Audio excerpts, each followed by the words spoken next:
Est-ce que tu as déjà vu un banquier aujourd'hui en France qui te dit la crypto c'est bien? On s'énerve tous les deux. Putain, le Bitcoin à 200 000. Un énorme pump. Mais moi, ça me fait péter un câble. Il veut aller sur de la deep tech, autant y aller, quoi.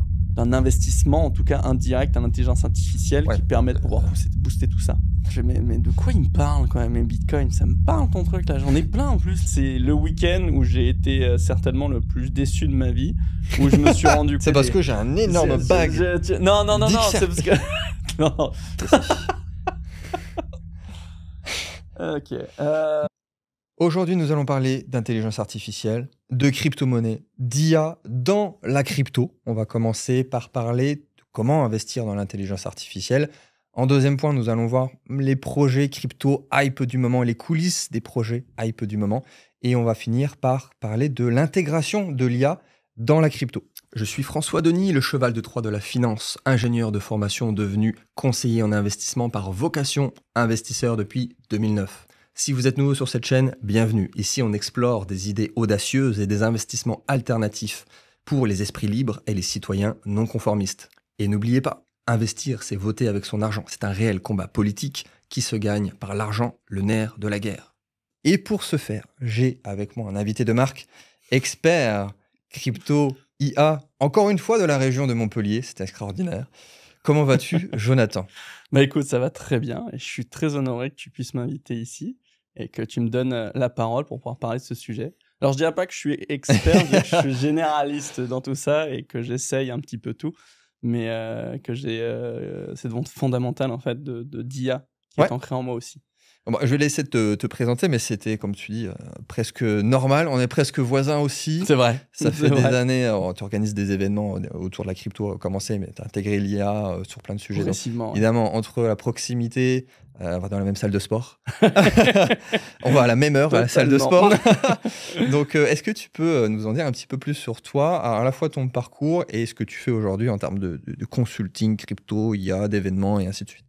Alors, j'ai un parcours un petit peu peu ordinaire parce que je suis rentré déjà dans la crypto, il faut le savoir, en 2011, sans vraiment y rentrer en réalité, parce qu'en fait, j'ai un diplôme d'ingénieur en infrastructure et ça m'a permis de côtoyer des personnes qui, eux, ont vraiment pris connaissance du Bitcoin, ont vraiment intégré cette idéologie qu'avait Satoshi Nakamoto. Et donc, du coup, en fait, on m'a initié, on va dire, de près ou de loin, au Bitcoin. Et du coup, j'avais des cartes graphiques. C'était possible à l'époque avec le SHA-256. Du coup, j'ai miné du Bitcoin.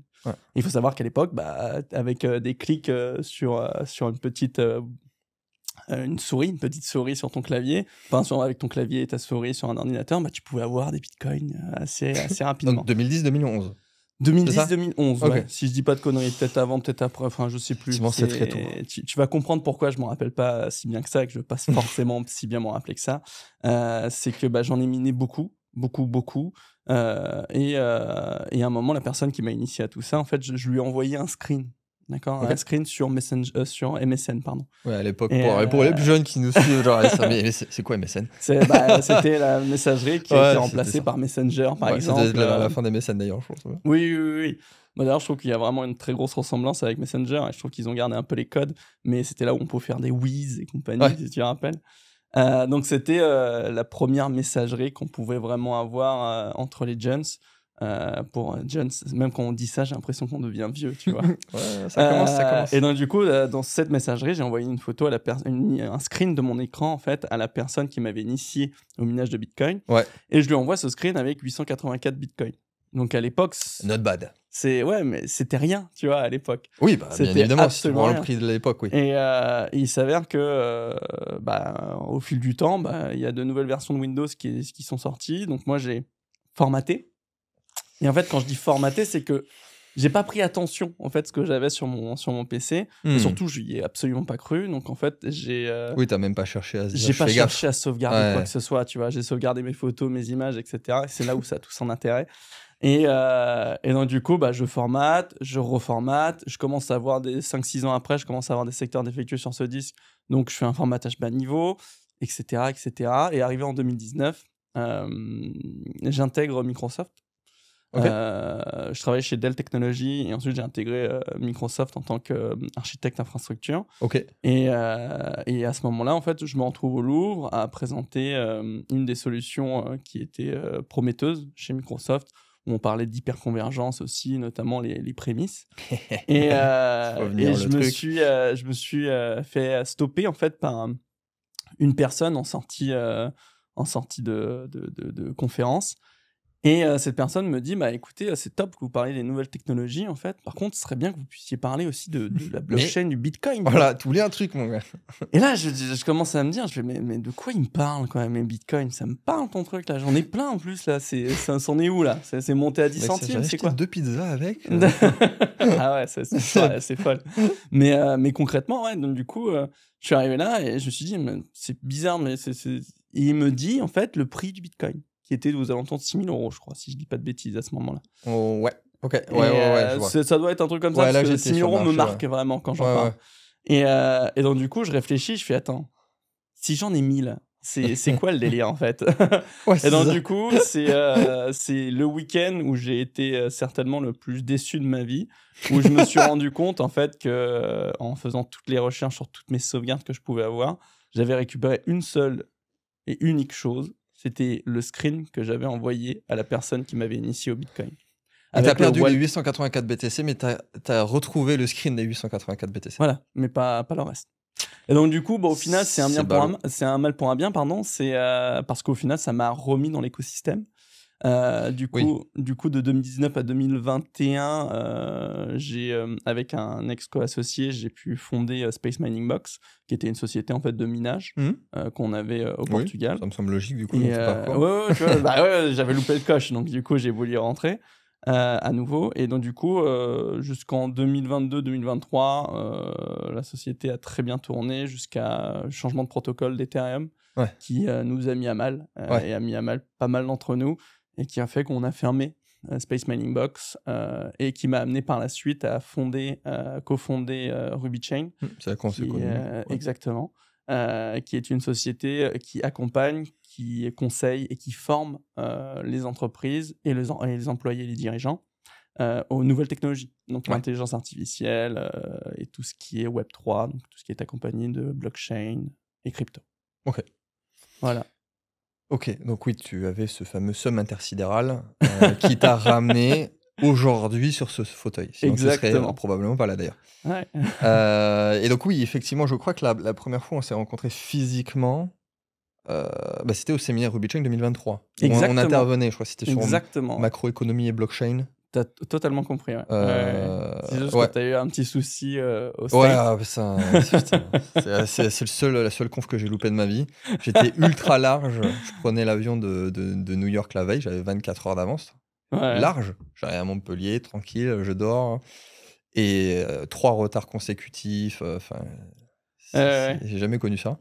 J'ai peut-être que je vais y arriver. Et puis en fait, on est parti à l'heure à laquelle on devait arriver. Je suis arrivé à 20h, 21h, là où je devais speaker. Je crois que c'était à 10h. Ouais, c'est ça. Mais heureusement, on avait eu Gaëlle qui nous avait remplacé. Exactement, ouais. Cool. Du coup, tu as eu un profil féminin en plus. Je crois qu'elle a assuré, moins technique, mais elle avait assuré. En plus, c'était pas évident. Je crois qu'elle était avec CEO de Swissborg. Oui, Cyrus Fazel. Il y avait moi, Cyrus Fazel, sacré stage. Et Benjamin Cohen. Ouais, en plus, oui, avec Benjamin Cohen. On va dire que notre société était bien représentée quand même. Oui, totalement. Donc c'était là, effectivement, on s'était rencontrés. Bon, après, vous organisez aussi plusieurs meet-up, il y a les gros séminaires. Exactement, Qui a été annulé cette année. Alors, annulé, pas de notre faute, en tout cas. À cause de la mairie, je crois. Alors, j'ai pas le droit de le dire, ça. Ok. Mais en fait, il y a eu des petits dysfonctionnements qui ont fait qu'il y a eu énormément de changements de dernière minute. En fait, ça tu peux pas l'imposer en fait à nos partenaires et surtout aux investisseurs en fait qui viennent mettre un billet en disant on croit en ce projet, on y va, on vous accompagne. Oui, tu voulais faire quelque chose d'innovant. Enfin, je suis pas du tout dans les en fait, tout était backstage. OK. Le problème, c'est qu'il y a eu des soucis sur le lieu. Il y a eu le festival du livre, pardon, qui a bouleversé un petit peu les choses. Oui, c'était récemment là. Oui, c'était. C'était là où je devais avoir mon événement. Donc on a été obligé pour pas que ce soit raté, annulé, plutôt reporté, on va dire, à l'année prochaine, pour faire quelque chose d'encore plus gros, Oui, t'as et raison. plus immense. Oui, oui, pareil, nos périodes Covid aussi, on avait reporté Oui, c'est vrai. 2 années de suite, alors qu'on avait, en plus, on avait réservé, c'était l'année où on avait réservé le cinéma à Odysseum, qu'on avait fait un séminaire. Ouais, On a réservé une salle de cinéma. un des plus Et en fait, grands on l'avait cinémas. réservé, c'était pour le séminaire 2020. On avait mis D'accord. la compte et tout, on avait sorti, je crois, 10 000 euros, 15 000 euros de trésor. Ouais. Et du coup, ça s'est pas fait. Si c'est pas fait non plus en 2021, parce qu'ils nous avaient dit oui, ok, c'est possible, mais un siège sur 2. Ah Genre, oui, d'accord, déjà, pour on va pas rentrer dans nos les règles de frais, Covid. et puis bon, ça va être moyen quand même. Un siège sur 2, Ouais, tu m'étonnes. ça va être assez vide. Donc on l'a fait en 2022. Bon, on va rentrer dans le vif du sujet. On va parler crypto, on va parler IA. Toi qui accompagnes du coup, indirectement beaucoup d'entrepreneurs dans la blockchain. Alors, je connais pas ton emploi du temps, mais j'imagine que toi, tu es quand même derrière les coulisses, comme on dit, Ouais. avec les entrepreneurs, ceux qui sont vraiment sur le terrain, les builders, comme on dit, builders. Et Builder, ouais, Les builders. exactement.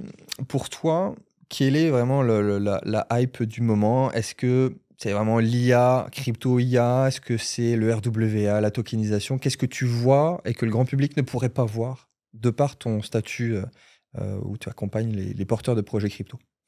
Alors, une question un peu compliquée parce que tu me Je demandes sais. d'élaborer en fait une réponse sur deux sujets qui sont différents, mais qui peuvent très bien fusionner Ouais, ensemble. Moi, j'ai vraiment une expertise qui se pose sur l'entre-deux, j'ai envie de te dire. ok. Et à ce moment-là, je vais plutôt parler des projets d'Epine, d'accord? Ouais, très bien. Donc, des infrastructures décentralisées qu'on peut retrouver justement sur la blockchain, ou d'où on peut sortir quelques projets comme les projets Flux, Render, etc. Ouais, Qui sont pour moi des projets qui sont un peu laissés de côté et qui pourtant pourraient voir un énorme pump, en tout cas, sur le ouais, marché dans le futur.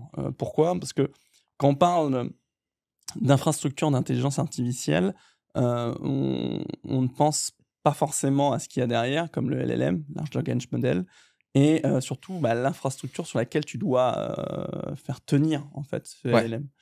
Et ça, les gens, en fait, la seule chose qu'ils voient vraiment, c'est leur fenêtre avec ChatGPT devant, où ils peuvent écrire quoi que ce Ce qui est soit, normal. et ça tourne, Ouais, ça ouais. mouline, et ils se disent, putain, que parfois c'est lent. Mais pourquoi c'est lent? Concrètement, parce que derrière, il y a une infrastructure avec des milliers, voire même peut-être des centaines de milliers de serveurs qui tournent avec d'énormes GPU. Donc les GPU, c'est les cartes graphiques qu'on a chacun dans un PC, sauf que ces GPU sont particulièrement puissants. On parle de cartes graphiques comme les H100 et je crois que H200, si je dis pas de bêtises d'ailleurs. Ok. Il y en a plein d'autres, les S100, etc. Bref, c'est des énormes GPU, des énormes cartes graphiques qui coûtent extrêmement cher. Ouais. On parle de prix pour un seul et même GPU qui peut tourner entre 30 000 et 60 000 euros. Donc on est sur des prix qui sont pas... qui sont excessifs par rapport à ce qu'on pourrait croire, parce que effectivement, tu peux faire tourner un petit LLM avec Mistral AI en open source sur ton PC, mais ça va être lent. Ça va être lent et tu es l'unique utilisateur. Et donc, du coup, il faut prendre la réflexion que même si tu as la plus grosse carte graphique au monde dans ton PC, tu vas pas avoir la même vitesse que ce que tu obtiens avec ChatGPT en posant ta question D'accord. et avec tout ce qui se passe derrière. Et donc, du coup, du fait, c'est que derrière eux, ils ont 1000 fois plus fort, plus puissant que ce que tu peux avoir dans ta machine, et ils sont obligés de pouvoir donner cette ressource à des millions d'utilisateurs. Je crois qu'on parle de plusieurs millions d'utilisateurs actuellement sur ChatGPT, j'ai pas les chiffres en tête, mais concrètement, il faut faire tourner cette infrastructure. Et il n'y a pas que ça, d'accord? Il y a énormément d'autres intelligences artificielles qu'on utilise à droite à gauche. Il y en a d'autres qui existent comme Claude, comme Mistral AI, comme DeepSeek, etc. Oui, tout ça, tout à fait. c'est une quantité pharaonique en fait d'énergie, de ressources matérielles, etc. qui sont utilisées. Et donc du coup, il faut trouver des solutions. Et dans ces solutions, les solutions d'Epine qui peut être apportée en fait par l'écosystème Web3 qui est la blockchain aujourd'hui, c'est apporter de la ressource matérielle à ces infrastructures d'intelligence artificielle.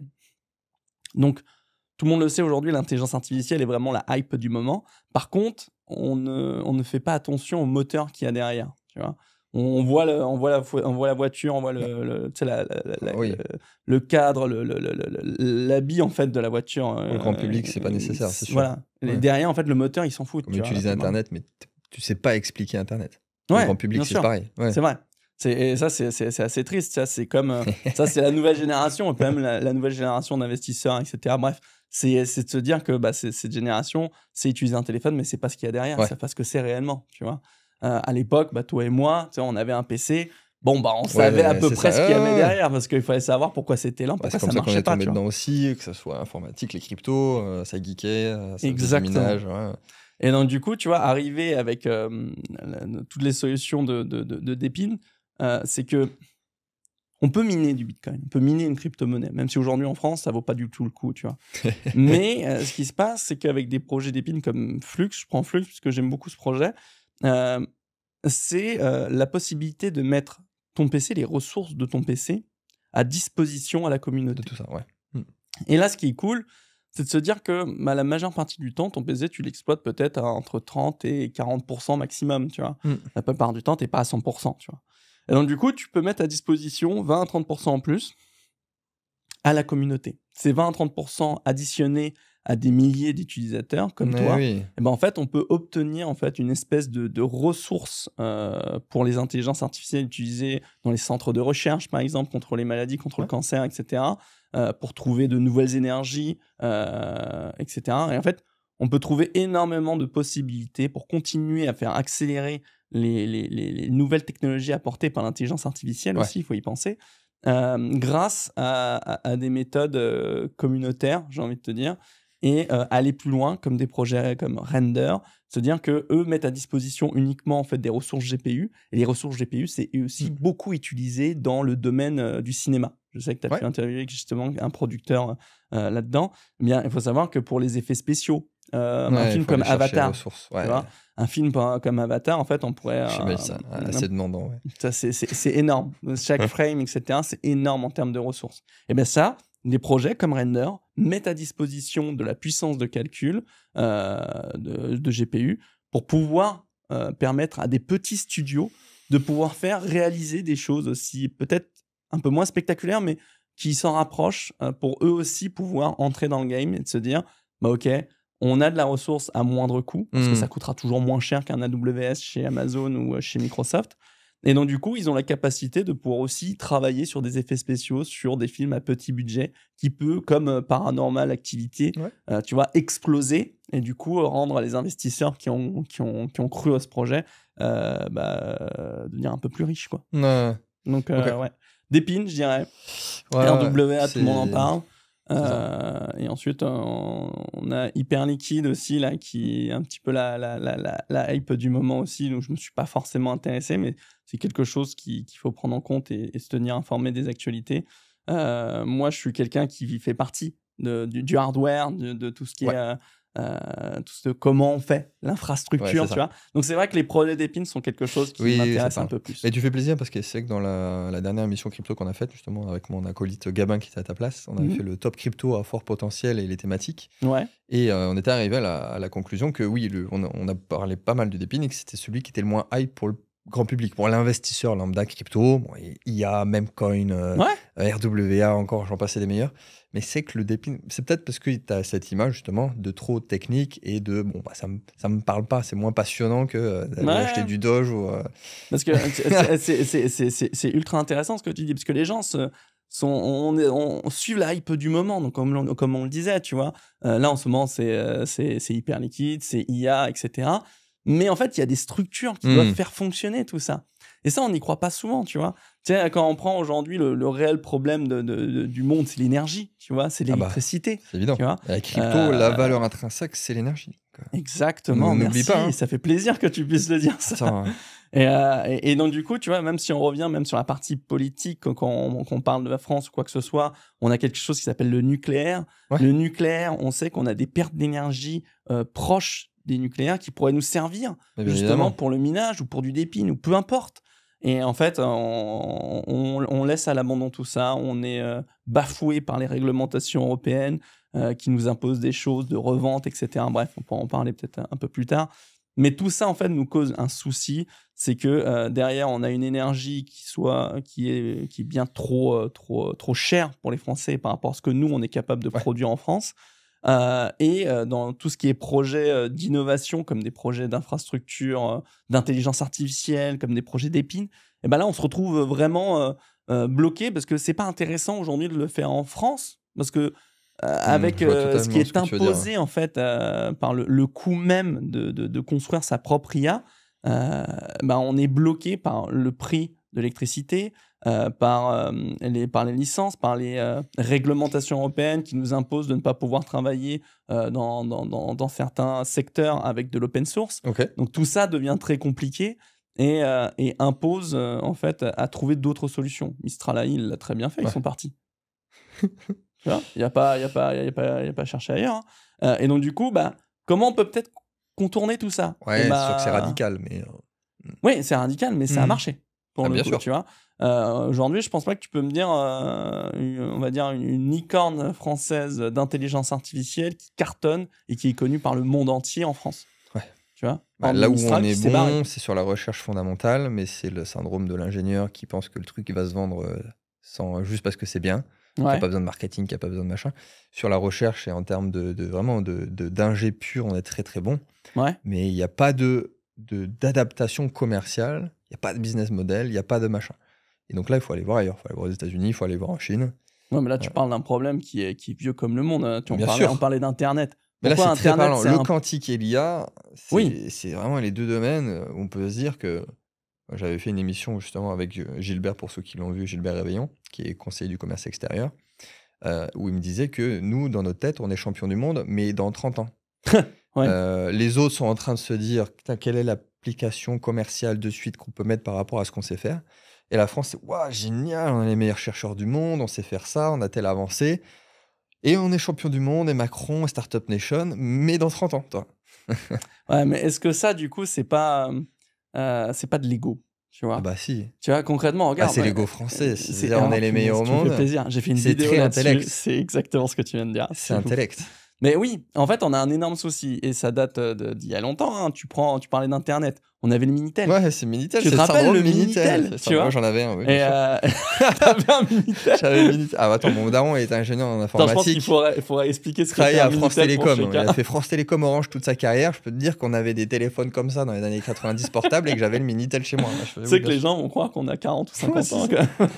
Et on va croire que 40 ans, c'est vieux déjà. Alors que Ouais, non. ouais. Ça, moi, j'y approche aussi, je te dis ça, mais bon, bref. Non, Ouais, mais un Minitel pour les plus jeunes d'entre nous, tu vois, c'est vraiment de se dire que c'était un espèce de mini boîtier, un mini PC en noir et blanc où tu avais un petit clavier de merde qui te permettait Moi, je d'envoyer faisais des messages. images de son. Non, mais il y avait même un truc qui s'appelait 3615 ULA ou je sais plus quoi là. Mais d'ailleurs, oui, je crois le premier téléphone rose de machin, là, je sais Ouais, plus comment il c'était s'appelle, sur de Xavier Minitel et Niel, ça c'était sur cartonnait en Minitel. plus. Ouais, Hein. c'est ce qui avait fait pumper le truc. Et Ouais. encore un entrepreneur français, du coup.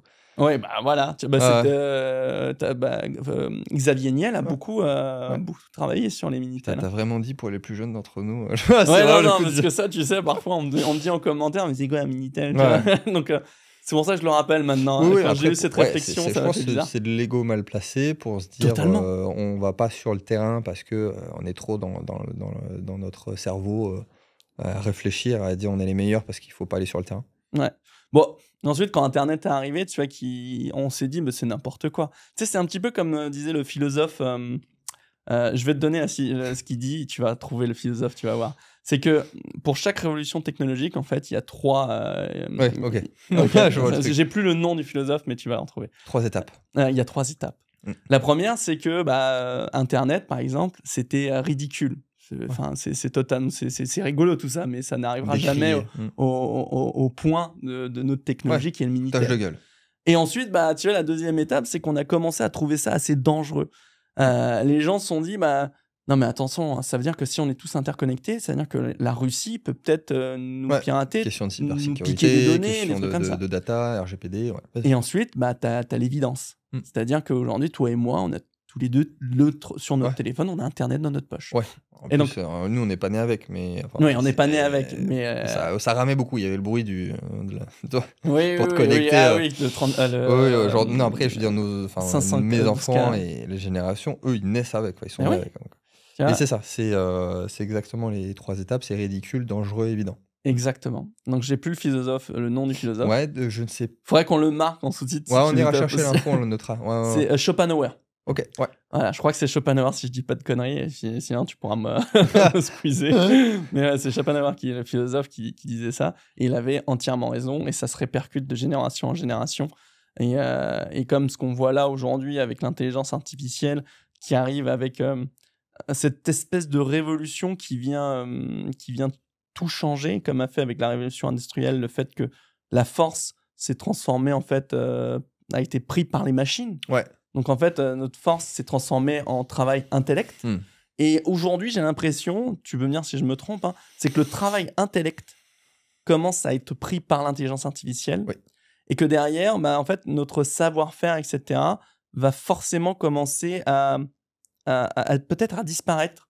Tu vois. Et ça, je trouve ça dangereux. Parce que tu me demandais tout à l'heure quelle est la hype du moment qu'on peut croiser entre la crypto et l'intelligence artificielle. Bon, je t'ai donné en tout cas mon avis du côté de la crypto qui va servir à l'intelligence artificielle, mais du côté de l'intelligence artificielle, aujourd'hui, c'est les agents IA. Ouais. Tu vois, Tout à c'est fait. les managers d'agents IA également. Donc, on appelle ça des super agents IA qui sont capables de pouvoir gérer une multitude d'agents IA. Et donc là, ça commence à faire peur parce que, par exemple, sur je dis n'importe quoi, un réseau social comme LinkedIn, tu vois, on a un groupe, les gens en parlent pas souvent, mais on a des groupes pour pouvoir monter l'algorithme. En fait, il faut que dans l'heure qui suive, il faut que tu aies des commentaires, il faut que tu aies des likes, il faut que tu aies des partages, etc. Et c'est très drôle, tu vois, parce que bref, derrière l'algorithme, il y a une intelligence artificielle.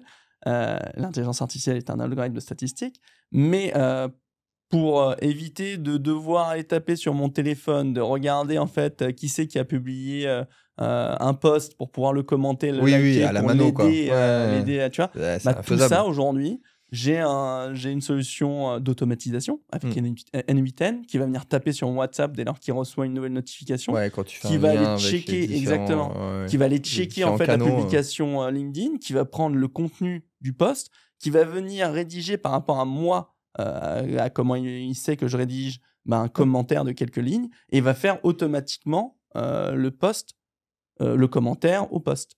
Et ça, moi, ça m'enlève, ça me permet de gagner du temps. C'est sûr. aussi pour ça que l'intelligence artificielle est là.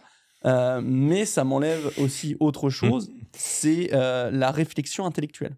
Ouais. C'est plus moi qui viens réfléchir, qui vient lire le post, qui vient m'intéresser au sujet en question. Oui, là, c'est du gros hacking. Tu cherches, tu as un objectif marketing. Ouais. Mais après, oui, tu pousses le truc un peu loin. Effectivement, comme tu dis, tu réfléchis pas.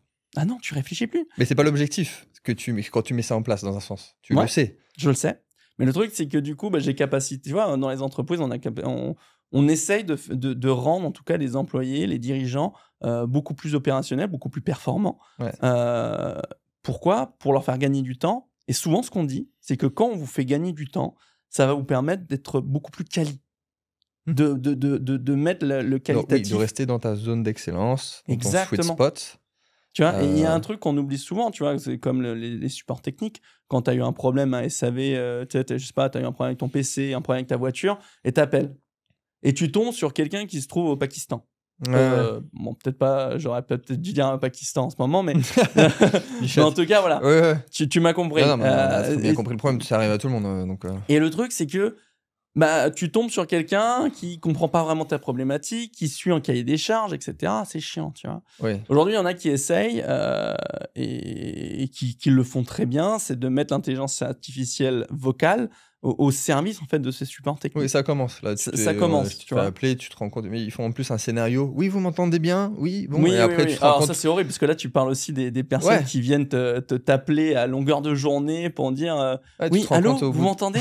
C'est pour vous parler de notre nouvelle offre d'énergie proposée par EDF. Tu vois, voilà, il me raccroche. Je réponds plus au téléphone maintenant en plus. Il n'y a plus de ça. Quand je connais pas le numéro. Et qu'est-ce qui manque dans tout ça? Il manque de l'humain. Mais ça va aller dans les deux extrêmes. Tu vas avoir une automatisation par l'IA à fond. Et tu vas avoir un besoin de reconnexion, d'expérience sur tous les business models et du coup de vrai care, comme on dit, de care dans toutes les boîtes. Mais après, dans un sens, si ça, tout ce que tu viens de dire, il y a une infinité d'autres d'exemples et de possibilités. Mais si tu te dis par morale, je le fais pas, parce que du coup, je réfléchis plus, mais les autres vont le faire, c'est ça le problème. Ah, mais ça, et c'est que du coup, tu vas te faire niquer parce que les autres vont aller 10 fois plus vite. C'est ce que je dis toujours en conférence. Le problème, c'est que aujourd'hui, il existe un outil Non, ils n'ont aucun scrupule, hein, nous. Mais c'est ça, c'est là où je veux en venir. C'est qu'on pourrait parler des réglementations qui sont imposées en Europe, qui nous imposent à être beaucoup plus sécures que d'être dans l'innovation. Donc c'est top, parce que les réglementations RGPD, par exemple, etc. La philosophie derrière ça, c'est pas con, oui. Ouais, tu vois, mais c'est très bien, tu vois, de se dire qu'on met en avant la sécurité de nos données, et du coup, l'innovation, sans le vouloir, on la freine, tu vois, quoi qu'il arrive. Parce que si tu permets à quelqu'un de se dire qu'il peut travailler dans l'intelligence artificielle, augmenter tout ça, pouvoir travailler, avoir une licorne française, une licorne européenne qui serait capable de concurrencer tout le monde, à un moment donné, il faut la détacher, tu vois, de tous ces freins. Et c'est ce qu'on fait pas en France. On n'est pas capable de le faire en Europe et en France. Et malheureusement, du coup, ça prend énormément de retard. Et on se retrouve dans une situation où on nous dit non, c'est dangereux pour vous. Mais on sait très bien qu'en Chine ou en Amérique, ils en ont rien à foutre. Ils en ont absolument rien à foutre. Et donc, c'est partout pareil. Déjà, il y a la guerre entre les deux, donc déjà de base, bien sûr. Ils vont vouloir être les meilleurs. Regarde, avec le premier. Oui. C'est le PDG, c'est l'ex-PDG de Google qui disait aujourd'hui, les Américains sont first. Et ils sont concurrencés par les Chinois qui vont beaucoup plus vite. Ouais. Et en fait, les Américains, pour tenir en fait leur place, ils doivent toujours innover toujours plus vite. Ouais. Et parce qu'ils savent très bien que les Chinois ont des ressources pour aller pour pouvoir les rattraper. La culture, la politique. Oui, donc c'est très drôle parce que on va arriver à une autre situation, une citation que tu connais, c'est que les Américains sont obligés d'aller très vite pour innover. Les Chinois, eux, essayent d'aller toujours plus vite pour les rattraper, donc les recopier. Ouais, quitte à copier sur les Européens et les Américains. Et les Européens, comme disait l'ex-PDG de Google, il disait en conférence, eux, de toute façon, ils sont débiles. Ils régulent. Ils régulent, donc ils freinent. Eux, ils ont déjà perdu la course. Ouais. Non, on n'en parle pas. Tu vois, c'est comme ça qu'il le dit. Hein. Je pourrais te partager le lien. J'ai trouvé ça hallucinant, tellement vrai. Ouais, pareil pour c'est de se dire que on a les Américains qui innovent, les Chinois qui recopient et les Français et les Européens qui réglementent. Ouais. Et là, en fait, on se retrouve sur un truc où on fait toujours la même connerie. On n'est jamais capable de pouvoir proposer quelque chose d'innovant comme ce qu'on a pu faire en fait avec nos avions de chasse qui étaient les plus innovants au monde, etc. Où tout le monde nous achetait ça.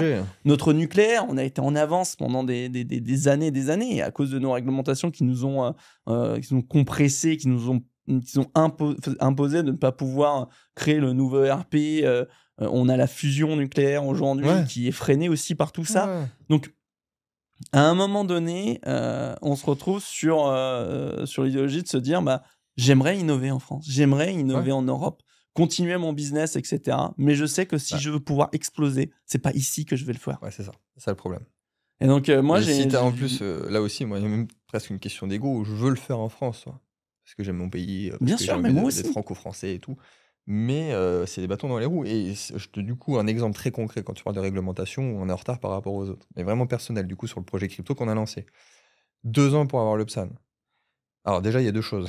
C'est qu'au début, on leur a dit, les gars, si vous mettez 6 mois, ils avaient mis 6 mois pour nous dire ce qu'on était à peu près déjà. Ils n'arrivaient pas à se positionner. Dans 2 ans, d'un point de vue business, on est mort.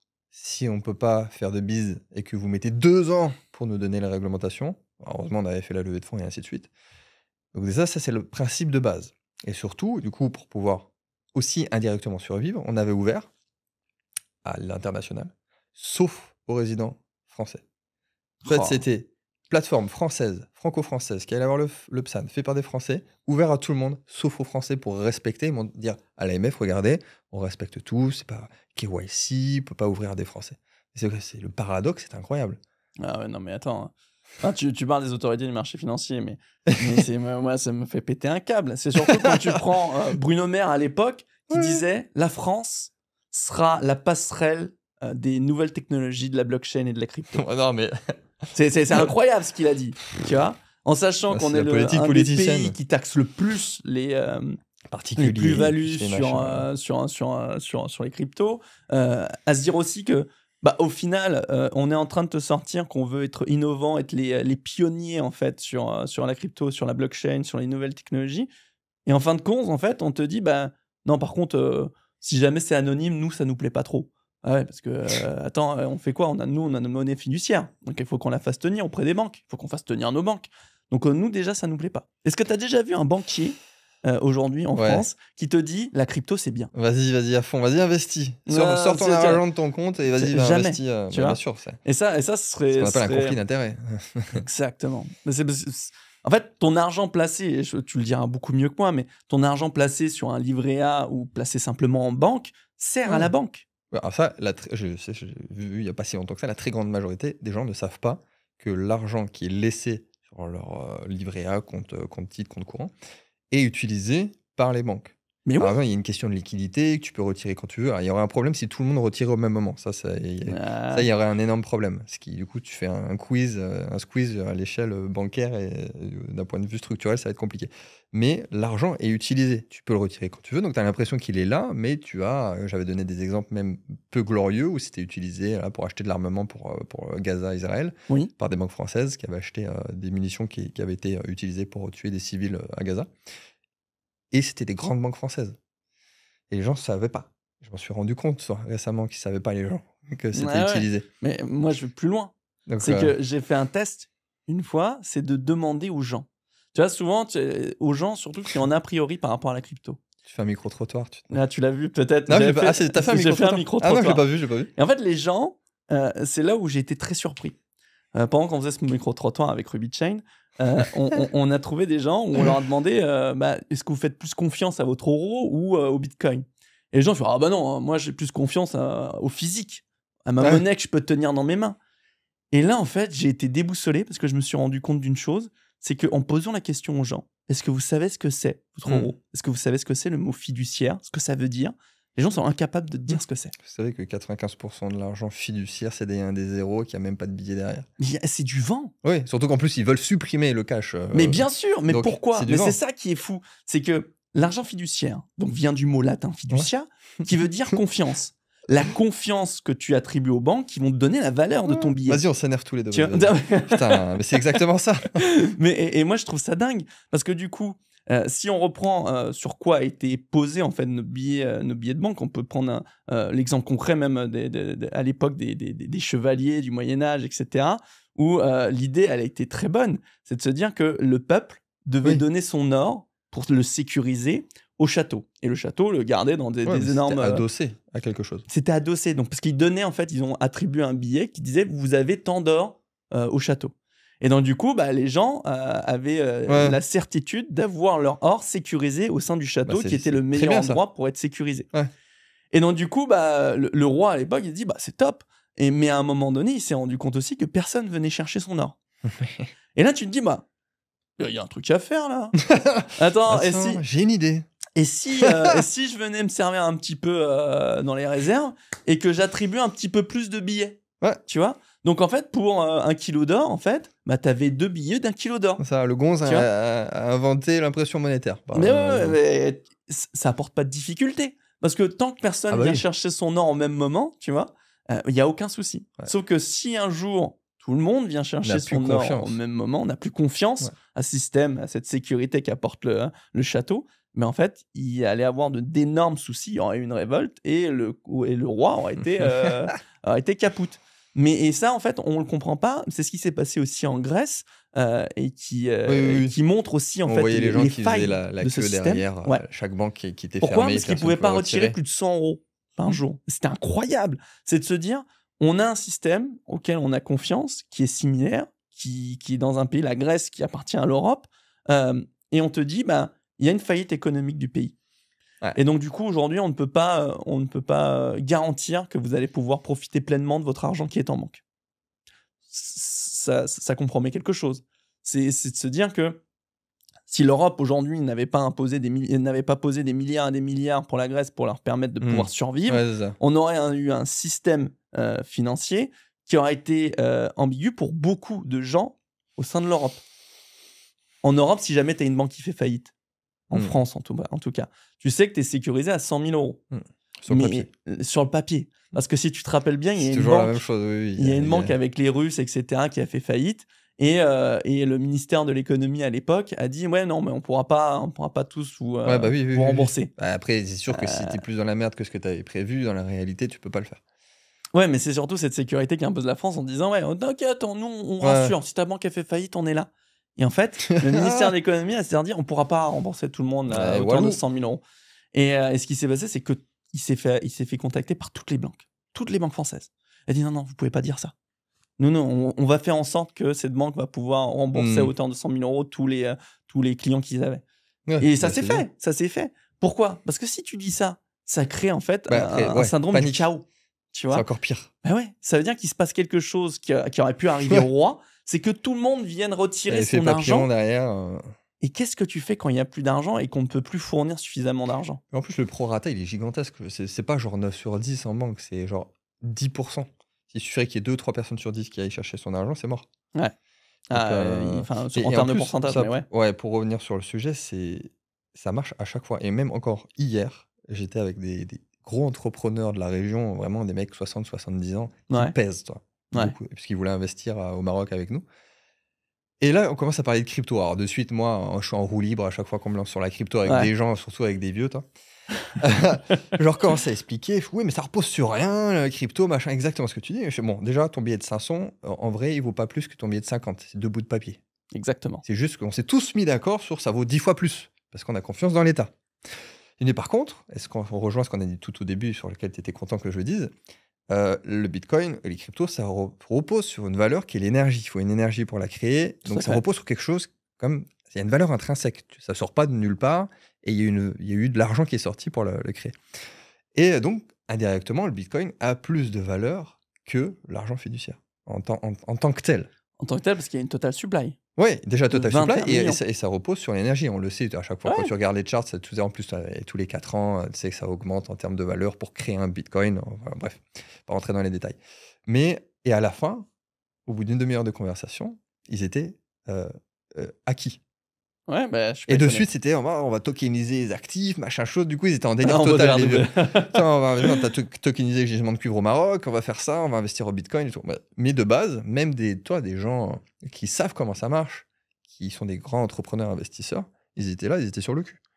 Je peux te poser une question ? Vas-y. Tout à l'heure, on disait que là, on vient de parler du Bitcoin, qui repose en tout cas sur l'énergie aussi. Ouais. Tu vois. À l'époque du Moyen-Âge, l'exemple qu'on a donné en tout cas, les billets qui étaient fournis par le roi, derrière, en fait, il y avait de l'or. Ouais. Même s'il y a une inflation sur le fait qu'il faisait plus de billets qu'il y avait d'or, ça reposait sur de l'or. Oui. Est-ce que tu peux me dire sur quoi repose aujourd'hui l'euro ? Sur rien. Sur des dettes. Ouais. Et c'est bien ça le problème. Jusque dans les années 70, avec le fait que le dollar était adossé à l'or, parce qu'aujourd'hui encore c'est le dollar. On parle l'euro, mais de Bretton Woods. Effectivement. Tous les échanges commerciaux se font en dollars. Donc on parle en dollars parce que l'euro est indirectement lié au dollar. Ouais. Mais bon, la Banque centrale, c'est un peu le même taf, mais c'est un peu moins pire parce que la dette, la relation à la dette est moindre par rapport aux Américains. Jusque-là, ça tenait le coup parce qu'il y avait quand même une certaine logique. Ouais. Et sauf qu'il y avait une limite à la croissance. C'est ça le problème. C'est que depuis les années 70, on ouvre les vannes pour la croissance par la dette. Il y a plusieurs types de dettes. Dette de particuliers, dette de l'entreprise, dette des États. Et c'est à partir de là, bizarrement, qu'on a commencé à avoir des problèmes.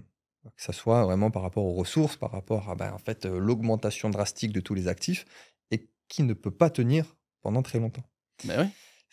Ça ne monte pas jusqu'au ciel. Les arbres ne montent pas jusqu'au ciel. Exactement.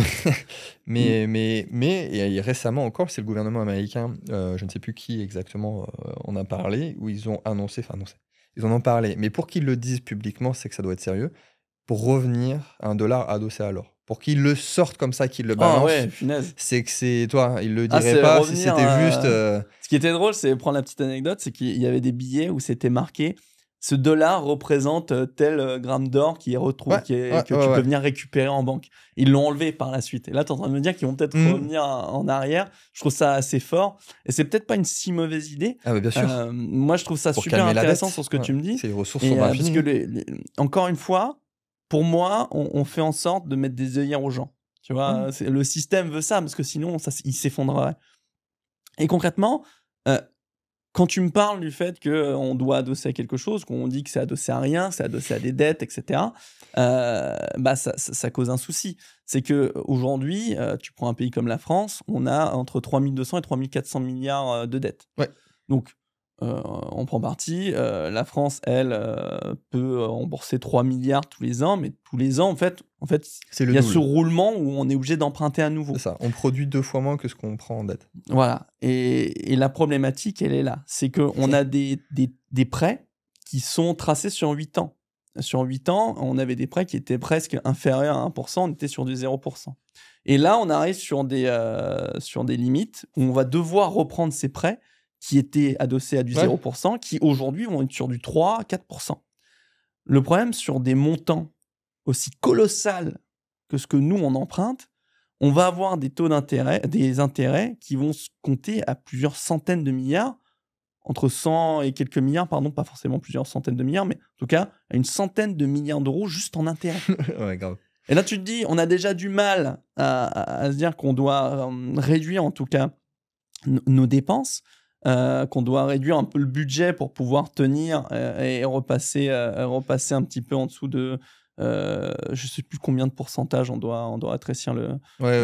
pour respecter les critères. Ouais, en tout cas les critères pour que les gens les investisseurs continuent à nous prêter, l'Europe continue à nous prêter. Et ben en fait, il faut bien comprendre que va s'additionner en plus ces 100 milliards d'intérêts qui vont s'additionner au fait qu'on va devoir être obligé de réemprunter et emprunter à des taux forts.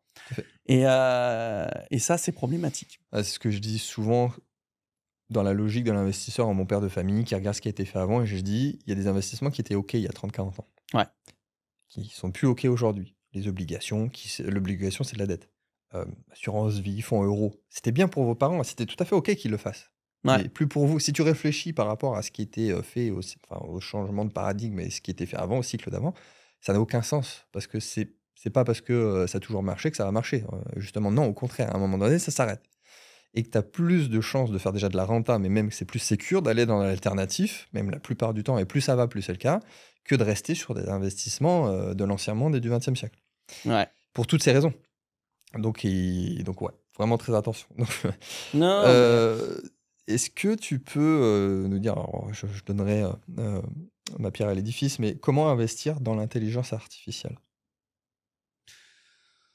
Il y a 4 façons d'investir dans l'intelligence artificielle. J'allais dire en bourse.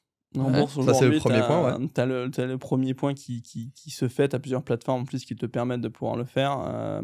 Aujourd'hui, avec ton PEA, tu peux pas forcément investir dans l'intelligence artificielle, ce qui est dommage. Mais concrètement, sur des applications comme Share ou plein d'autres, il y en existe plein. Tu as la capacité de pouvoir investir, en tout cas, dans des actions de grands groupes qui vont pouvoir monter. Mais moi, j'ai envie de dire en plus, c'est d'aller chercher encore l'arrière, c'est-à-dire le dessous de tout ça. On a l'intelligence artificielle qui est devant, mais il y a ce qui permet de faire fonctionner l'intelligence artificielle. Tu vois. Quand tu investis dans Nvidia, pour moi, tu investis indirectement dans l'intelligence artificielle. Bah même clairement, tu investis directement. Totalement. Ils sont en train d'exploser. Si tu avais acheté des actions Nvidia ou du Bitcoin, tu aurais explosé tout autant. Tu vois. C'est ça. Et donc ça, pour moi, c'est assez fort. Il faut prendre en compte, et c'est Schopenhauer aussi qui disait ça, c'est que il ne faut pas miser sur ce que tout le monde voit ou ce que tout le monde ne voit pas. Mais il faut miser sur ce que tout le monde voit avec une façon différente de penser. Tu vois. Et là, c'est intéressant de se dire que ok, oui, c'est l'intelligence artificielle qui est une grande hype du moment. Mais qu'est-ce qu'il y a derrière la grande hype du moment? Il y a quelque chose qui permet de la faire voler, tu vois, la faire monter. Et donc, du coup, Nvidia, pour moi, indirectement, fait partie d'un investissement, en tout cas indirect, à l'intelligence artificielle qui permet de pouvoir booster tout ça. Donc ça, c'est la première pour moi, et c'est peut-être celle que je vais déconseiller.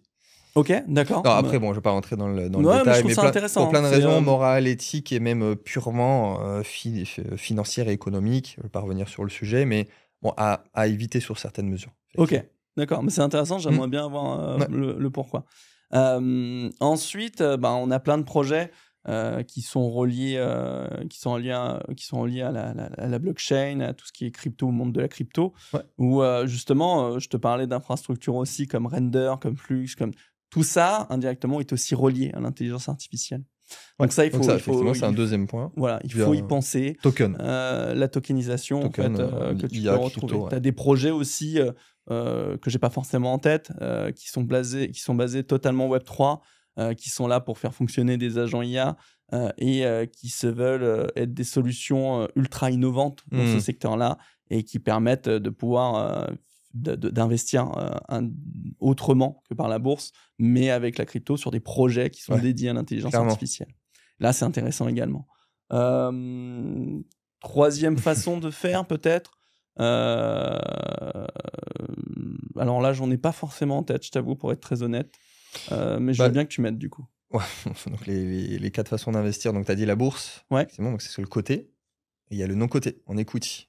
Oui, punaise, je suis bête. Tu l'oublies. Après, c'est complémentaire, mais où là, je vais plutôt inciter les gens à aller sur le private equity pour plein de raisons. Encore une fois, même économique, où l'argent, là, tu crées vraiment de la valeur, ça va vraiment aux porteurs de projets, aux gens qui y travaillent. C'est risqué quand même. Ah, c'est plus risqué. Oui, non. Après, j'ai envie de te dire, si le mec a envie d'investir dans l'IA, et là, il n'est pas en train d'investir dans l'IMO, c'est qu'il veut aussi surfer sur une hype, il veut aller sur un truc qui est tout neuf, il veut aller sur de la deep tech, autant y aller, quoi. C'est sûr que c'est moins risqué, que tu as moins de chances que Nvidia fasse faillite. Ouais. Ok, on est d'accord. Mais tu vas aller chercher ton rendement. Tu vas avoir ton accident de richesse quand tu fais de l'equity. Tu vas avoir ton x10, ton x50, voire plus pour certains qui ont beaucoup de chance. Et donc, ça va être d'investir directement en equity. Donc là, te positionner avant les gros, avant une entrée en bourse potentiellement, avant un rachat, avant une reprise, avant beaucoup de choses. Et effectivement, ça, c'est the question que j'ai en ce moment. C'est, putain, t'as pas une petite start-up là? Ouais, mais justement. Petite start-up IA. Tu vois, là, pour moi, c'est là où il faut prendre garde. C'est que chaque investissement, en fait, a son risque potentiel. Là, tu as un risque de perte de capital partiel ou total. Hein. Ben ouais, c'est ça que je tiens à dire. C'est la même chose, de toute façon, quand on investit en crypto. C'est que concrètement, déjà, ce que je dis à tout le monde, c'est il faut mettre ce que tu es capable de perdre. Et bien sûr. Ouais, mais t'en as beaucoup qui le font pas. Tu sais que j'ai connu des personnes qui ont pris des prêts à 70 000 € pour investir dans la crypto, tu vois. Je trouve ça dingue. Au cycle 2017, t'avais les premières vidéos, les mecs qui disaient « J'ai revendu ma maison, j'ai revendu ma femme, mes chiens, mes gosses, et j'ai acheté du Bitcoin. » Quand le Bitcoin était à 14 000, alors que c'était le top. Tu vois, il faut avoir l'air insolite. Et en fait, il faut considérer en fait, ce risque. Parce que parfois, ça peut être les économies de toute une vie. Tu vois. Sûr. Et là, en fait, c'est pour ça que je dis toujours qu'il faut d'abord apprendre. C'est aussi pour ça qu'il y a Robit Chain. Tu sais qu'on a fondé ça, c'est pour que les gens comprennent comment fonctionne ce projet, comment fonctionne en fait cette crypto, comment fonctionne cette technologie pour pouvoir s'investir dedans. Tu vois. Et c'est là où, tu vois, quand tu as des projets early, et ben, il faut que tu te renseignes sur les gens. Il faut que tu te renseignes sur les gens, l'équipe et tout ça, parce que tu peux avoir une équipe qui est en béton armé, il suffit d'une personne qui était dans des scams auparavant, etc., pour dire qu'il y a un énorme risque. Et c'est déjà arrivé. Il y a une expression aux États-Unis dans l'equity, ils disent, je préfère très largement, je traduis en français, hein, mais une dream team avec un projet moyen qu'une équipe moyenne avec des quiches, avec sur l'idée un projet exceptionnel. C'est invest in team first. Exactement. Investir sur la personne avant d'investir dans le projet lui-même. Parce que chaque idée peut se modifier, peut changer, mais l'humain, lui, ne changera pas. Donc, c'est pour ça qu'il faut se renseigner. Crypto, il y en a, c'est toujours pareil. C'est l'avantage et l'inconvénient de notre cerveau. On a tous le même et à chaque fois, c'est pareil. Les mecs, ils arrivent, bam, all-in. Déjà, il n'y a pas de DCA. Ils arrivent au mauvais moment. Ils font nawak. On en aura encore. Et ça, DCA, c'est ultra important. Je trouve que c'est une très bonne façon d'investir. Investir pour le petit particulier, à petit, tous les mois, etc. Il faut voir à qui on s'adresse aussi. Tu ne parles pas à une institution qui regarde les marchés tous les jours et pour lequel c'est son métier. Bien sûr. C'est les gens. 99% des gens, c'est du DCA qu'il faut faire. Ouais, totalement. Ensuite, il y a plein d'autres façons de faire, mais là, on parlait vraiment d'investir dans des projets, comme tu disais, et je te remercie, j'avais totalement oublié cette façon de faire. Après, il y a le 4e point qui est un tout petit peu plus subtil, parce que c'est de manière indirecte. Comme tu l'as dit tout à l'heure, c'est aussi les infrastructures. C'est un peu comme la ruée vers l'or, ceux qui le sont le plus enrichis, c'est ceux qui vendaient les pelles. Totalement. Et donc là, c'est comment fonctionne un data center. C'est des terres rares, du lithium, du cuivre. Oui, c'est vrai. Et donc voilà. C'est pour ça que je dis, c'est vrai. La plupart des gens, parce qu'on a un deal notamment au Royaume du Maroc où on fait investir les gens dans le gisement de cuivre, des permis qui sont donnés directement par le Royaume du Maroc. Donc les gens, nous, on les investit, c'est du clé en main. Et en fait, il y a deux choses. Il y a la transition écologique et on ne pense pas directement à l'IA, tout ce qui est data center, connectique, et ainsi de suite. Le cuivre, numéro 1, c'est 70% des métaux utilisés, c'est le cuivre. Donc, et là, en plus, tu prends moins de risques. Beaucoup de choses, hein. Mais tu as totalement raison. Non, le cuivre, mais bien sûr. En plus, déjà, c'est le cuivre de base, ça se fait voler de plus en plus. Mais tu prends très peu de risques sur un métaux rare et critique justement, parce que déjà de base, les métaux, c'est des super cycles qui durent 20 ans, ça prend de la valeur. Et encore plus quand tu vas avoir 5% de l'énergie qui va être utilisée par l'IA. Donc là, le cuivre, il va skyrocket. Ouais. Pour intégrer notre accompagnement haut de gamme de conseils en investissement et rejoindre notre écosystème d'opportunités alternatives, vous trouverez un lien dans la description. Nous sélectionnons des opportunités solides, ancrées dans l'économie réelle et selon des critères exigeants. Innovation utile, éthique et durable, et de souveraineté, qu'elle soit économique, industrielle, monétaire, énergétique ou alimentaire. Rejoignez-nous dès maintenant et travaillons ensemble. C'est super intéressant parce que du coup, on devrait, je pense, faire un classement du plus risqué au moins risqué. Ouais. Et je pense que celui-ci est certainement l'un des moins risqués, tu vois. Je sais pas lequel je mettrais en plus risqué. Tu vois, parce que même à la limite, à Nvidia, tu peux avoir un gros multiplicateur, mais si derrière tu te prends une crise économique, enfin une crise financière avec un gros crash boursier. Ensuite, ça ira jamais à zéro. Alors ça va jamais à zéro, tout à fait. Tu vois, donc, et j'ai envie de te dire que le projet Early, lui, il peut aller à zéro. Il peut aller à zéro, tout à fait. Donc, je noterais vraiment le projet Early. Ça dépend sur laquelle période tu prends. Quelle phase tu es. Sur le court terme, il vaudra mieux. Enfin, mieux. Encore, j'ai dit que je déconseillais de la bourse, mais si je suis neutre et effectivement objectif, tu auras plus de chances d'avoir un ROI sur la bourse. Ouais. Mais sur le long terme, ton projet va être beaucoup plus flex et fluide, adaptable, un peu comme les lémuriens qui ont survécu aux dinosaures. Comparé à un gros, à très très gros, on se dit dans 50 ans, il sera tellement gros qu'il peut tomber. Ouais. Comparé à des petites boîtes qui vont être très flexibles. Donc il y a ça aussi, il y a aussi la période sur laquelle tu regardes. Oui, bien sûr. Mais ensuite, c'est là aussi où tu fais un plus gros multiplicateur. Tu prends Amazon à l'époque, c'était certainement pas la boîte sur laquelle on aurait posé un billet, tu vois. Et pourtant, cassé la gueule. Et pourtant, il y en a plein qui se enrichissent sur le dos d'Amazon. Voilà, donc je ne sais pas où ira Mistral, je ne sais pas où ira OpenAI, etc. Mais bon, en tout cas, voilà, il y en a un, en tout cas, je pense qui s'en tirera bien, et d'autres qui se casseront bien la gueule aussi, quoi. Bon, on va parler un petit peu plus crypto. On va commencer par un vrai faux très rapide en 30 secondes. Ok, j'espère pas me tromper. Non, mais on verra à la fin de l'année, donc en 2025. Ok. Le Bitcoin est à 200 000. Oh, dur. Possible. Il veut pas se mouiller, là. Non, j'ai envie de te dire, 150, c'est certain. Ouais, mais c'est pour ça que j'ai mis 200. Parce que 150, ça me semble évident. 150, c'est certain. Donc 200, le problème, c'est qu'on a des prises de position, tu vois. T'as des gens qui vont mettre des take profit à 180 et c'est des gros bonhommes, tu vois, 150, 180. Oui, ça va être des gros supports où les mecs. Il va pumper, l'ATH, il va être à 199 000. Toi. Ah ouais, c'est pour ça que c'est possible, mais j'ai envie de te dire faux et j'espère me tromper. Ok. Ethereum à 5 chiffres. Faux. Ok. XRP à 10 $. Oh punaise, j'ai beaucoup cru XRP. Alors oui, totalement. Ah ouais. Alors, il faut bien expliquer une chose, hein, c'est que l'XRP, en fait, est quand même un projet qui se veut soutenir et faire évoluer les banques aujourd'hui. Tu vois, les virements instantanés, etc., ça sort de quelque chose. C'est la technologie de Ripple qui a pu mettre tout ça en avant, tu vois. Et ça, du coup, c'est aussi une des choses qu'on met en avant quand on explique aux gens qu'il faut bien que vous vous rendiez compte que sans le vouloir, indirectement, si vous faites des virements instantanés, vous utilisez cette technologie. Tu vois. Et XRP a permis un petit peu tout ça. Et moi, j'y ai beaucoup cru. Et comme le procès de la SEC a été en avantage pour Ripple, j'ai envie de te dire que XRP, pendant cette bonne phase de bull run, pour aller très très haut et pourrait dépasser les $10. Donc, tu es plus bull sur XRP que sur Ethereum, finalement. Totalement. Ok, intéressant. Alors, c'est peut-être parce que j'ai encore des... c'est parce que j'ai un énorme bag. Non, c'est parce que... Non, je ne détiens pas de crypto-monnaie si jamais il y en a qui nous regardent. Non, c'est parce que je l'ai peut-être encore de travers par rapport à Ethereum qui pour moi a fait une faute monumentale en changeant en tout cas son idéologie de ne plus vouloir être en proof of work, tu vois, et passer en proof of stake avec plein de modifications derrière. Pour moi, il aurait dû avoir une phase d'hybridation entre les deux, c'est toujours ce qui a le mieux marché. Donc aujourd'hui, tu vois, effectivement, si on veut une alt season, il faut que l'Ethereum monte. Après, tu le sais très bien, fondamental n'a rien à voir avec le technique en bull run. Je sais. Donc, c'est pour ça que je te dis que c'est peut-être parce que je l'ai en travers, tu vois.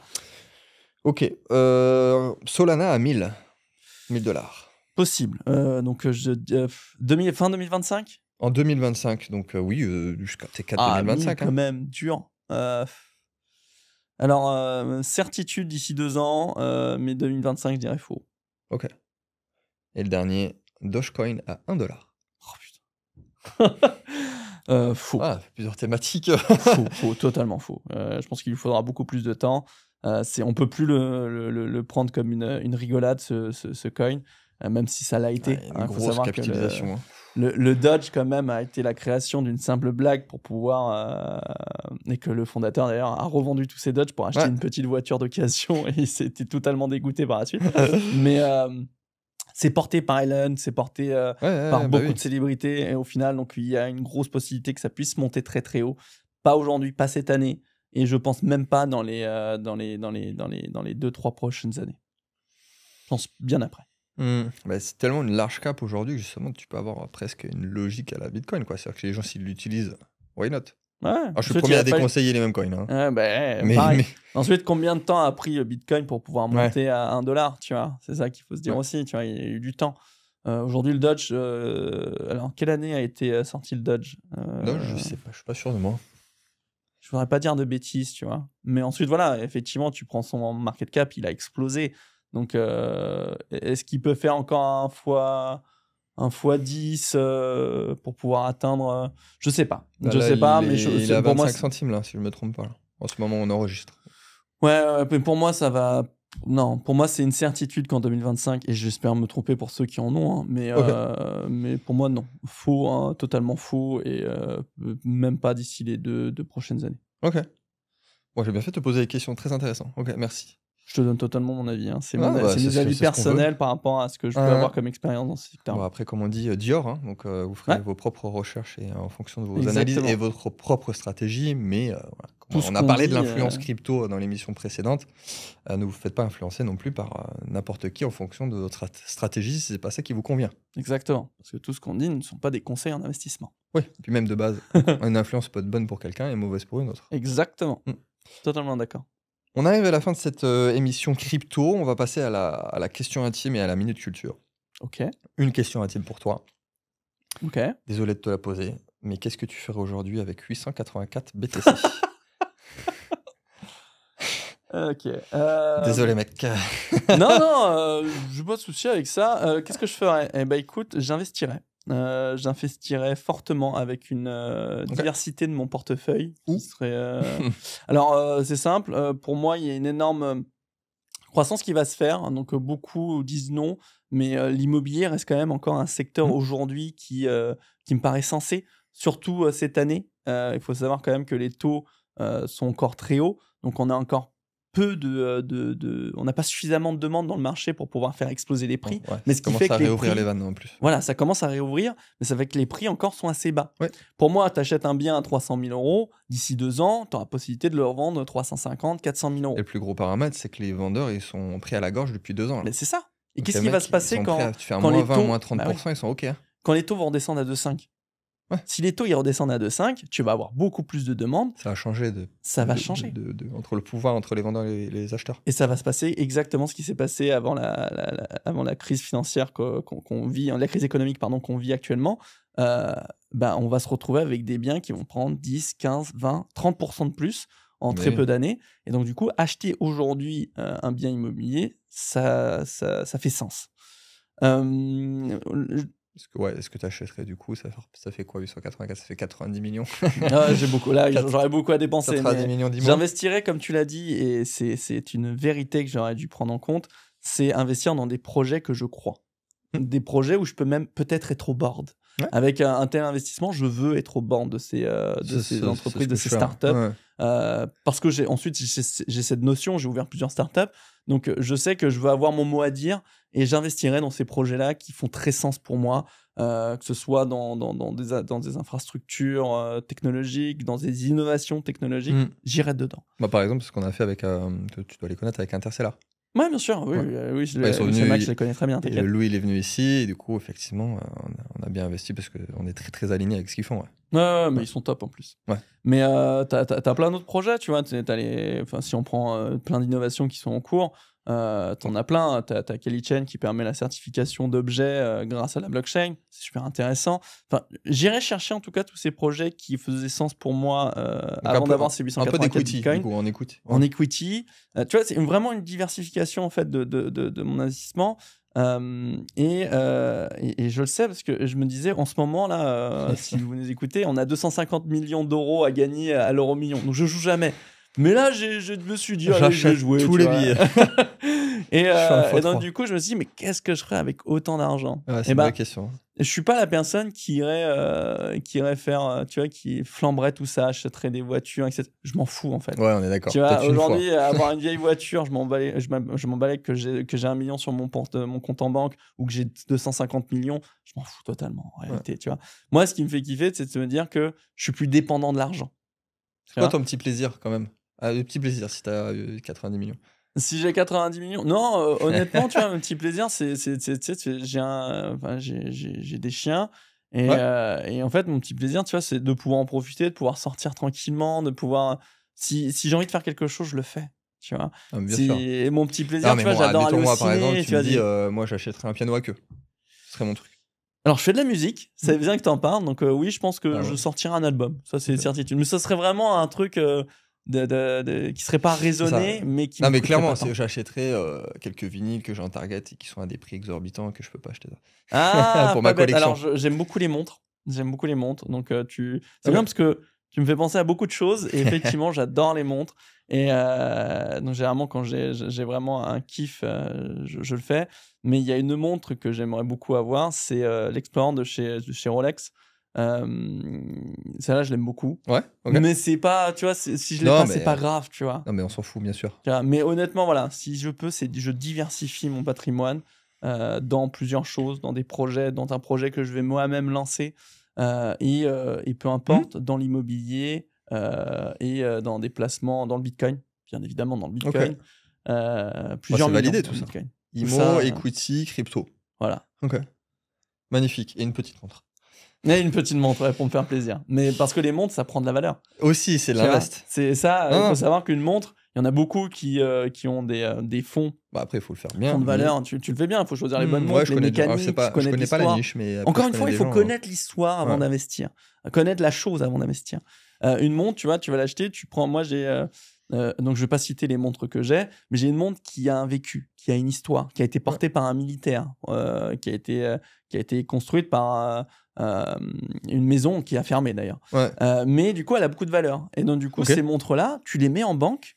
Tu sais que dans 10 ans, Ouais, 20 ans, c'est ça. ça prendra de la valeur. Il peut y avoir un peu de fluctuation à court terme, mais tu sais qu'à Ah ouais. long terme. Au Rolex, alors je Ah, mais il y a plein comprends, de trucs comme ça. les Rolex aujourd'hui, elles ont plus de valeur que quand elles sont achetées neuves. Ouais.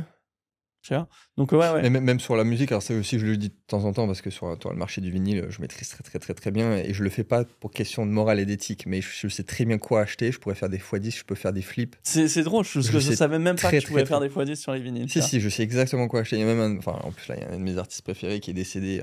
Je veux dire que j'ai un vinyle là, il est passé à 1500 $. Ah ouais, Et les trucs que t'achètes, en plus ils le savent très bien. Il y a un peu une bulle en ce moment en plus sur les artistes. Ils font des éditions ultra limitées. Ouais. C'est sold out en 1 minute. Et derrière, t'as les resellers dans la minute sur Amazon, machin chose. Bah, tu vois. Sur le bon coin, ça passe à x10. Quoi. Ouais, mais du coup, tu me fais penser à un quatrième type d'investissement qui est aussi l'art. Ouais, tu vois. Ce qu'on propose aussi. Ouais. Moi, j'ai deux créateurs que j'adore par-dessus tout, qui est Mara, qui est très connu sur Montpellier, et Tom Hammer, qui fait des sculptures fantastiques. Et eux, en fait, tu vois, tout ça, pour moi, j'ai beaucoup de leur création. Et j'aime beaucoup les garder parce que je me dis ça va prendre de la valeur. Et en plus, visuellement, c'est quelque chose qui me plaît énormément, tu vois. Et tu parlais de la musique.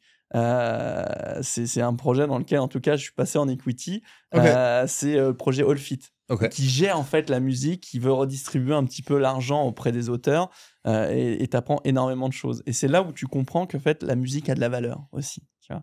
Tout œuvre artistique, c'est juste c'est plus compliqué à l'établir. Tu commences d'ailleurs avec la bulle des NFT, avec les images. Tu sais, ok, bon, ça vaut rien, il n'y a rien derrière, mais ça reste de l'art. Pourquoi un Picasso, ça vaut 150 millions Pour un Banksy, tu le vends à 200 millions. Mais oui. C'est aussi l'émotionnel et le fait que la rareté. C'est rareté et émotion. Exactement. Mais ouais. Qu'est-ce qui dirige ce monde, tu vois? Ça va être l'argent, l'amour et le sexe. Je crois que c'est ça, si je dis pas de bêtises. Donc, à ce moment-là, il faut jouer l'émotion pour le côté de l'amour, tu vois. Et l'argent, on parle toujours sans rien dire. Et ça peut très vite monter, quoi. Il y a une citation qui dit tout est question de sexe sauf le sexe. Pas mal. Que tout ce que vous faites inconsciemment, business, argent, même si tu le fais plus aujourd'hui pour ça, mais initialement, les hommes, beaucoup le font pour le sexe. Mais que le sexe, il y a beaucoup de manipulations qui sont des choses qui ne sont pas directement liées au sexe. Ah ouais. Parce que, elle a l'air très simple, mais elle est assez profonde, celle-là. Ah, j'aime beaucoup. Je la garde. Et on va conclure avec la minute culture, donc on va se concentrer sur la musique, puisque tu es musicien. La fameuse question à nos invités. Si tu devais, et écoute bien la question, si tu devais associer l'univers du Web3, de la crypto, de la blockchain, à un album ou à un artiste, quel serait ton accord parfait? Et je te donnerai ma réponse à moi après, avec mon exemple physique que j'ai amené, évidemment, comme à chaque fois. Oh, si, j'en ai un. Daft Punk. Leur album Alive. Ok, le live, ok. Le 97 ou 2007 2007. Ok. 2007. Fantastique. Pour moi, il y a cette cohérence de. Et pourquoi, du coup, ça te fait penser au Web3 En fait, ils étaient dans l'innovation. Ouais. Ils sont allés chercher l'innovation. Leur album est constitué et ça en a fait un film. Tu vois, tous les clips qu'ils ont pu faire ont pu être associés pour créer une véritable histoire dans le futur. C'est du rétrofuturisme. Ouais. Mais exactement, tu vois. Et puis même le comportement des qui sont français, c'est ça, en plus la beauté de tout ça, tu vois. Et je trouve qu'ils sont dans un futur où ils ont essayé quelque chose qui a été approuvé, qui a été controversé au départ, mais qui a été approuvé. Et qui a été une évidence pour tout le monde. On revient à ce qu'on disait avec Schopenhauer. Hein. C'est vraiment, pour moi, un duo qui... ils sont sortis de leur garage, quasiment, tu sais. Ah ouais, mais c'est... Inconnu au bataillon. J'en ai eu ma larme aux yeux hein, quand ils sont arrêtés, tu vois. Mais même leur séparation, leur fin a été spectaculaire, tu vois. On sait jamais dire jamais. Oui, faut jamais dire jamais. C'est compliqué avec les Daft Punk. Mais si là, je dois en sortir un qui devrait se rapprocher de tous ces écosystèmes. J'y avais pensé aussi à eux. Tu vois, Et toi, du coup? Alors, le mien. Alors, d'habitude, je suis un peu plus underground. Ouais. Mais moi, je pense que évidemment, tu vas connaître. Hop, je vais y arriver. Radiohead. Oh oui, punaise, oui. Et en particulier cet album-là, In Rainbows, sorti en 2007. Alors, déjà, de base, Non, mais attends, il est sous Blister et compagnie? Oui, celui-là, je ne l'ai pas ouvert. J'ai des albums en plusieurs fois, me pose pas la question. Voilà, en CD. Tu sais que j'adore les vinyles. Hein. En CD, en vinyle, en machin. Mais je suis pas un fin connaisseur comme toi. Je suis pas loin des 1000 là, dans ma collection. Ah ouais, non, j'en ai une cinquantaine, c'est cool. Alors, du coup, Radiohead, évidemment, qui est un des groupes les plus connus au monde et qui est le plus influent dans le rock depuis les 30 dernières années, mais il ne voulait pas devenir influent. Et dans la philosophie déjà de base du groupe, c'est très libertarien. C'est très underground, ils voulaient pas être connus, même leur premier titre, Creep, enfin, ils voulaient pas devenir connus, ils ont été connus, enfin bref. Mais cet album-là, 2007, je vais te faire l'histoire aussi, qui se rapproche énormément de la blockchain, de la crypto, de la philosophie. Ils étaient en désaccord total avec leur maison de disques. Ok, je ne savais pas. Ils ont fait un move qui était déjà totalement innovant, parce que c'était les premiers à le faire à l'époque, pour sortir de leur contrat de maison de disques. Et ils ont sorti cet album-là vraiment presque à l'arrache, mais surtout, c'était les premiers à les mettre en vente libre sur Internet en 2007. C'était une époque autre. Hein. Et faire sous un format, payez ce que vous voulez. Vous pouvez l'acheter pour $1, pour $100. Donc complètement anti-système, libertarien, et pour sortir donc, du coup de leur prisme classique et de la personne qui contrôlait leurs droits, encore une fois comme la vision étatique et anti-système bancaire de la crypto, et dire vous payez ce que vous voulez et vous pouvez le télécharger. Au début, le téléchargement c'était en plus mal vu à l'époque. Et historiquement, ils ont fait leur plus grosse vente de toute leur histoire. Le plus gros cash qu'ils avaient jamais fait, c'est grâce à ça. Du coup, ils avaient pris un énorme risque, c'était innovant, personne ne l'avait fait, en pay what you want, et ils ont fait un maximum de cash, tout en sortant de leur contrat à l'époque, en ayant une vision peer-to-peer complètement décentralisée vis-à-vis de leurs fans. Putain, je savais pas du tout. Tu m'apprends un truc, je trouve ça ouf. Et puis l'album est incroyable.